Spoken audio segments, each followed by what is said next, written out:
ಮದ್ದೂರು ತಾಲೂಕು ಕೆಎಂದೊಡ್ಡಿ ಶ್ರೀ ವೆಂಕಟೇಶ್ವರ ದೇವಾಲಯದಲ್ಲಿ ಸಾವಿರಾರು ಭಕ್ತಾದಿಗಳ ನಡುವೆ ವೈಕುಂಠ ಏಕಾದಶಿ ಪೂಜಾ ಮಹೋತ್ಸವ ಬಹಳ ವಿಜೃಂಭಣೆಯಿಂದ ಜರುಗಿತು.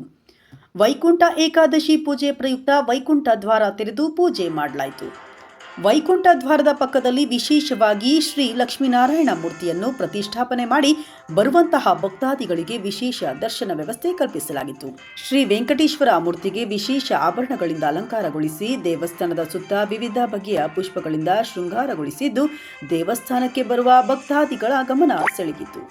ಈ ಪೂಜಾ ಕೈಂಕರ್ಯದಲ್ಲಿ ಮಾಜಿ ಸಚಿವ ಡಿಸಿ ತಮ್ಮಣ್ಣ, ಜೆಡಿಎಸ್ ತಾಲೂಕು ಘಟಕದ ಕಾರ್ಯಾಧ್ಯಕ್ಷ ಮಾದನಕನಹಳ್ಳಿ ರಾಜಣ್ಣ, ಭಾರತೀಯ ಎಜುಕೇಷನ್ ಟ್ರಸ್ಟ್ನ ಸಿಒ ಆಶಯ್ ಜಿ ಮಧು ಸೇರಿದಂತೆ ಸುತ್ತಮುತ್ತಲಿನ ಗ್ರಾಮದ ಮುಖಂಡರು, ಯಜಮಾನರು, ರಾಜಕೀಯ ಹಲವು ಗಣ್ಯರು ಭಾಗವಹಿಸಿದ್ದರು. ವೈಕುಂಠ ಏಕಾದಶಿ ಮಹೋತ್ಸವದ ಅಂಗವಾಗಿ ವಿವಿಧ ಕಲಾವಿದರಿಂದ ಭಕ್ತಿಗೀತೆ, ಭಜನೆ, ಭರತನಾಟ್ಯ, ವಾದ್ಯಗೋಷ್ಠಿ, ಶ್ರೀನಿವಾಸ ಕಲ್ಯಾಣ ಕಥೆ ಕುರಿತ ಹರಿಕಥೆ, ಹೆಬ್ಬಟ್ಟು ನಾಟಕ ಪ್ರದರ್ಶನ ಸೇರಿದಂತೆ ಹಲವು ವೈಕುಂಠ ಸಾಂಸ್ಕೃತಿಕ ಸಂಭ್ರಮ ವಿಜೃಂಭಣೆಯಿಂದ ಜರುಗಿತು.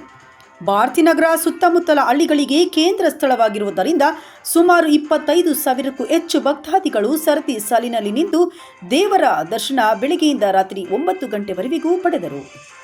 ಇನ್ನು ಭಕ್ತಾದಿಗಳಿಗೆ ಪ್ರಸಾದವಾಗಿ ಕಜ್ಜಾಯ, ಬಾಳೆಹಣ್ಣು, ಬಾದಾಮಿ ಹಾಲು ವಿತರಣೆ ಮಾಡಲಾಯಿತು. ಈ ಸಂದರ್ಭದಲ್ಲಿ ಮೇಲುಕೋಟೆ ಆಗಮ ಪ್ರವೀಣ ಸ್ಥಾನಾಚಾರ್ಯರಾದ ಡಾಕ್ಟರ್ ಶೆಲ್ವೆಪಿಳ್ಳೆ ಅಯ್ಯಂಗಾರ್ ಅವರ ನೇತೃತ್ವದಲ್ಲಿ ದೇವಸ್ಥಾನದ ಅರ್ಚಕ ಗೋಪಾಲ್ ಕೃಷ್ಣ ಭಟ್ಟರ್ ಹಾಗೂ ಅನಂತ ಕೃಷ್ಣ ಭಟ್ಟರ್, ಯುವಿ ಗಿರೀಶ್ ಅವರು ಪೂಜಾ ಕಾರ್ಯಕ್ರಮಗಳನ್ನು ನಡೆಸಿಕೊಟ್ಟರು. ಈ ವೇಳೆ ಶ್ರೀ ವೆಂಕಟೇಶ್ವರ ಸ್ವಾಮಿ ಸೇವಾ ಟ್ರಸ್ಟ್ನ ಹಾಗೂ ಶ್ರೀ ವೆಂಕಟೇಶ್ವರ ಸ್ವಾಮಿ ಧಾರ್ಮಿಕ ಸಮಿತಿ ಪದಾಧಿಕಾರಿಗಳು ಮತ್ತು ಸ್ಥಳೀಯ ಮುಖಂಡರು ಅಚ್ಚುಕಟ್ಟಾಗಿ ವೈಕುಂಠ ಏಕಾದಶಿ ಪೂಜಾ ಕಾರ್ಯಕ್ರಮವನ್ನು ನಡೆಸಿಕೊಟ್ಟರು.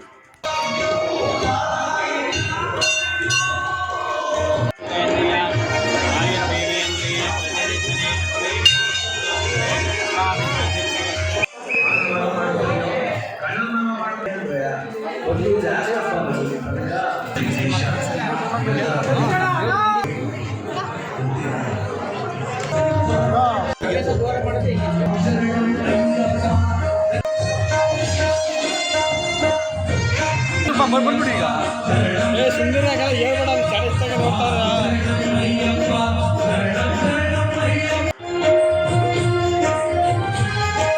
ಕೆಲವು ಕೇಳ್ತಾ ಕೂತಿದ್ರೆ ಕೆಲವು ಕೇಳಕ್ಕೆ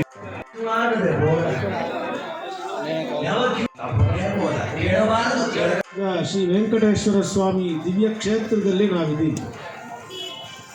ನಿಮಗೆಲ್ಲ ಆಶ್ಚರ್ಯ ಆಗ್ಬೋದು, ಈ ದೇವಸ್ಥಾನ ಆಡ್ತಾ ಇರ್ಬೇಕಾದ್ರೆ ಎಲ್ಲರೂ ಅನ್ನಿಸ್ಬಿಡ್ತದೆ.